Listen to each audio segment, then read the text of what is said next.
राधे राधे, जय श्री कृष्णा। कैसे हैं आप सब? आशा करती हूँ दोस्तों आप सब बढ़िया होंगे और स्वस्थ होंगे। स्वागत है आपके अपने चैनल कृष्णा सखी मलिका में। तो दोस्तों आज जो हम वीडियो बनाने जा रहे हैं वो है कि अगर हर जगह हम लड्डू गोपाल को लेकर जाते हैं, क्या उनको हमें साथ लेके जाना चाहिए? और अगर जो लोग नहीं लेके जा पाते हैं किसी कारणवश, तो लड्डू गोपाल को किस तरह से घर में अकेला छोड़ना चाहिए या किस तरह से उनका प्रबंध करना चाहिए, इसी विषय के ऊपर आज मैं वीडियो बनाने जा रही हूँ। क्या हम लोग हर जगह लड्डू गोपाल को लेके जा सकते हैं? भगवान कृष्ण की पूजा करने वाले लोग किसी बच्चे की तरह ही उनकी देखभाल करते हैं जब वो बाल रूप में होते हैं, जब वो लड्डू गोपाल जी के रूप में होते हैं। लेकिन आपको ये ध्यान देना चाहिए कि वो कभी अकेले ना रहें। इसके पीछे ये भी वजह होती है क्योंकि वो बाल रूप में होते हैं, इसलिए उनको हमें कोशिश यही करनी चाहिए दोस्तों कि वह जो लड्डू गोपाल है हम उनको ज़्यादा समय के लिए अकेला ना छोड़े। तो कि कई बार तो होता है कि कई लोग कितने कितने दिनों के लिए उनको अकेला छोड़ के चले जाते हैं, तो ऐसा हमें नहीं करना चाहिए। मतलब अगर आपके पास समय की कमी है या आप भगवान लड्डू गोपाल जी को अपने साथ उस जगह नहीं लेके जा सकते हैं, तो आप उनका पहले से ही प्रबंध करके रखिए ताकि लड्डू गोपाल जी को किसी तरह की कोई भी परेशानी का सामना ना करना पड़े। दोस्तों जो लड्डू गोपाल होते हैं ना, मतलब कि जो भगवान होते हैं ना, वो चाहे देखने में एक विग्रह के रूप में होते हैं, लेकिन उनमें जब हम उन्हें घर ले आते हैं ना, तो अब जब उनकी पाठ पूजा वगैरह अर्चना वगैरह करने लग पड़ते हैं ना, तो उनके अंदर कहते हैं कि भगवान में भी प्राण आ जाते हैं, उस विग्रह में भी प्राण आ जाते हैं। तो भगवान भी उसी तरह से ही सुनते हैं जिस तरह से हम लोग सुनते हैं, खाते हैं, पीते हैं, भोग लगाते हैं, हमारे साथ बातें करते हैं। तो सब भाव की बात है। अगर आप लड्डू गोपाल की सेवा करते हैं और नित्य सेवा करते हैं, तो जो लोग करते हैं ना उनको पता होता है कि भगवान के भाव, हमारे प्रति भगवान के क्या भाव होने चाहिए, भगवान को हम किस तरह से पूजते हैं। तो ये चीज़ें बहुत ज़्यादा मायने रखती हैं।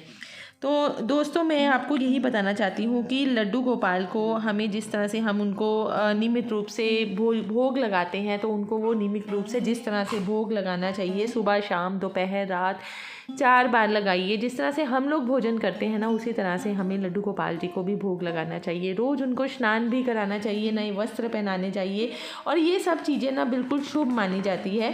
भोग लगाना, स्नान कराना, नए नए वस्त्र वगैरह पहनाना, तो इन सब चीज़ों को हमें ज़रूर लगाना चाहिए। मतलब कि ये सब कुछ हमें ज़रूर करना चाहिए। भगवान कृष्ण के बाल स्वरूप को ही लड्डू गोपाल तो माना ही जाता है, और इनकी सेवा भी जो हम लोग करते हैं ना, जहाँ हमें करनी भी चाहिए तो एक बच्चे की तरह ही करनी चाहिए। अब बात ये आ जाती है कि क्या हम लड्डू गोपाल को घर में अकेले छोड़ के जा सकते हैं? तो दोस्तों देखिए, अगर तो आप 2-4 घंटे के लिए जा रहे हैं तो उसमें कोई बात नहीं होती है कि 2-4 घंटे के लिए अगर आप जा रहे हैं तो आप लड्डू गोपाल भगवान के आगे कुछ खाने पीने का प्रबंध करके जाइए। जैसे कि जल की व्यवस्था ज़रूर उनके पास करके जाइए, और साथ में जैसे कि सूखे मेवे होते हैं वो किसी डिब्बी में बंद करके उनके पास रख के जाइए। और जाने से पहले देखिए लड्डू गोपाल जी से इजाज़त लेके हमें जानी चाहिए कि हे लड्डू गोपाल, हमें कुछ ज़रूरी काम पड़ गया है, हम कुछ समय में आ जाएंगे या कुछ घंटों में हम वापस घर आ जाएंगे, आप अपना ध्यान रखिएगा। और साथ में जैसे कि मैंने आपको अपनी पुरानी वीडियो में भी बताया हुआ है कि हमें एक गौ माता को ज़रूर उनके पास छोड़ के जाना चाहिए, उनके पास रखना चाहिए, और गौ माता को कहना चाहिए कि गौ माता हमारे पीछे से आप उनका ध्यान रखिएगा, उनकी हर अन्न जल की कमी को पूरी कीजिएगा, क्योंकि गौ माता उनकी बहुत प्रिय है। और हमारे जाने के बाद ऐसे मान्यता है कि गौ माता हमारी जो कमी होती है वो पूर्ण करती है, उनके खाने पीने की हर कमी को पूर्ण करती है। अब बात आती है कि क्या हम उनको 3-4 दिन के लिए अकेला छोड़ के जा सकते हैं? तो दोस्तों वैसे तो अगर आपके घर में कोई है तो आप उनको ये जिम्मेदारी सौंप के जा सकते हैं कि वो पीछे से इनका ध्यान रखें, उनकी जिम्मेदारी पूरी निभाएं, उनको खाना पीना स्नान वगैरह सब कुछ कराएं।